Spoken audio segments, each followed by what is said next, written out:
First shots with the Smith & Wesson M&P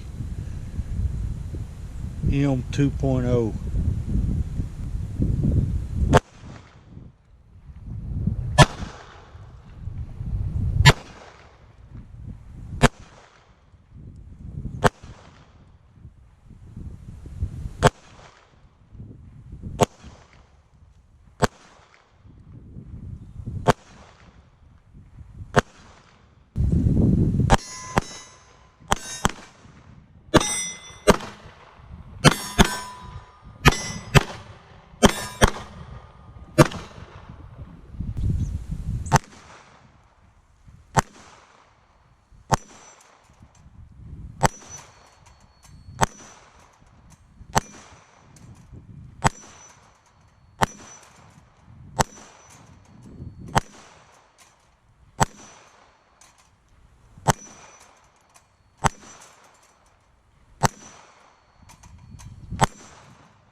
Hey, this is Todd, Red River Tactical and Outdoors.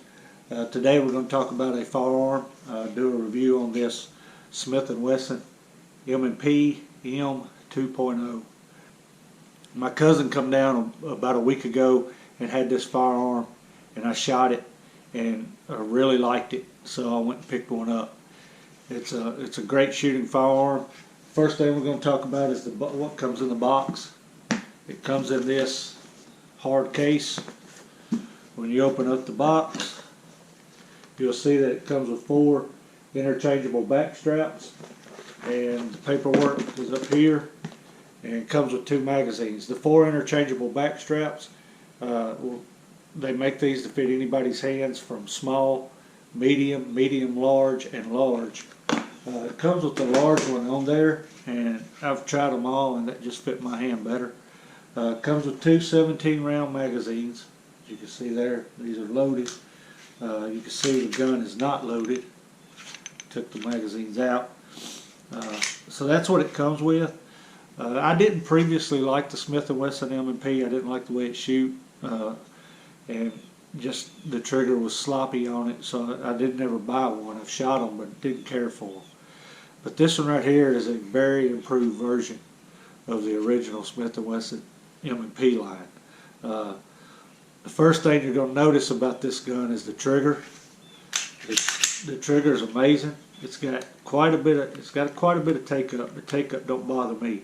It hits that wall right there, and then breaks right at right between 4.5 to 5 pounds, and the reset is right there. Very minimal reset, so that's a good thing. Very good trigger on this gun.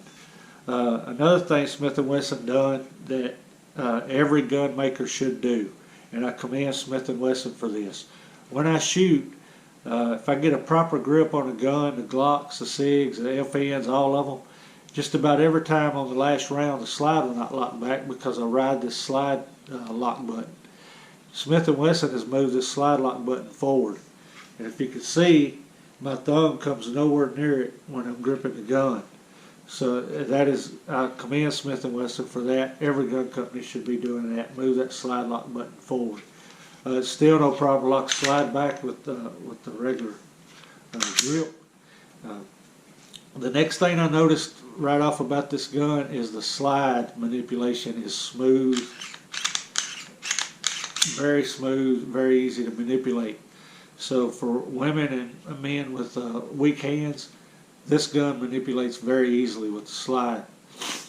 The next thing I noticed about it was that come with sights that were ready for one-hand manipulation. It's got a little shelf right there that you can very easily manipulate it with one hand. Now, of course, it come with 3-dot sights, but with all my 3-dot sight guns, I black the back sights out and paint that front sight with a high visibility color. In this case, it was orange. The sights are dead on.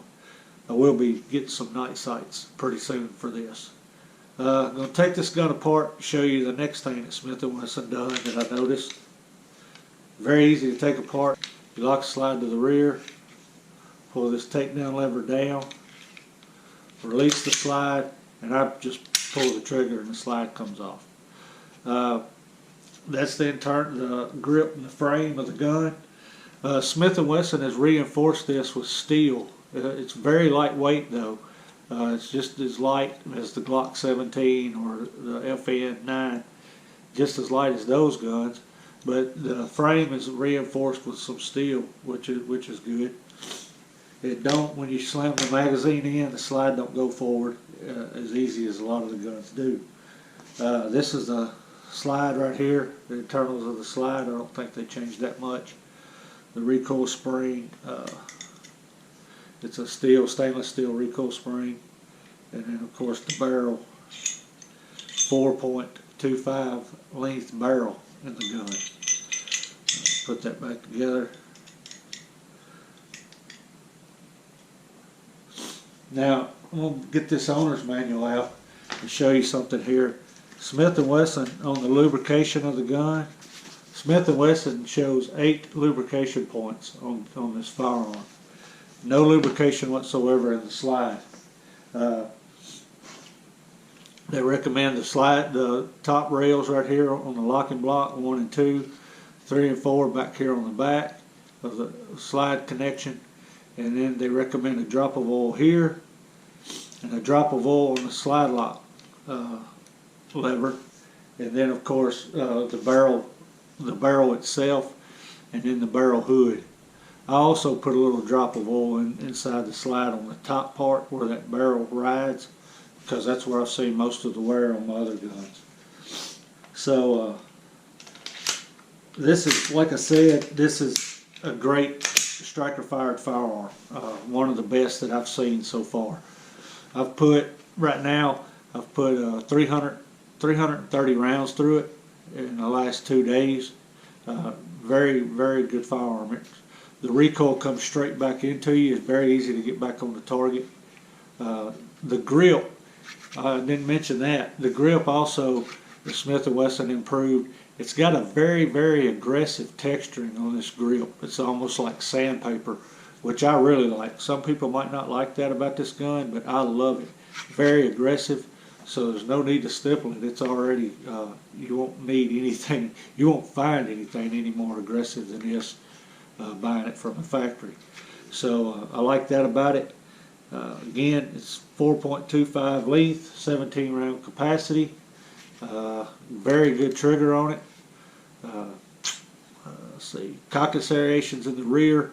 They got some forward cocking serrations right there. It's not very noticeable, but to do like if you wanted to do a press check or something, I guess I don't press check, but if you did want to do press checks, those are there.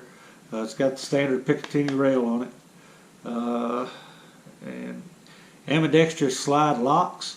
Although from the left hand, this slide lock will not release the slide very easily. So can use it as a release on the right side, it's fine, but it will lock open from the left side just fine. Interchangeable magazine release, it's for the right hand, but you can interchange that to the left side if you need to. And I think that's about it. I put some shooting on here that we done a little video on, and that's all. Smith & Wesson M&P M2.0. Check them out. I think you'll be impressed with this gun. This is Todd, Red River Tactical and Outdoors, reminding you to be safe, always be ready.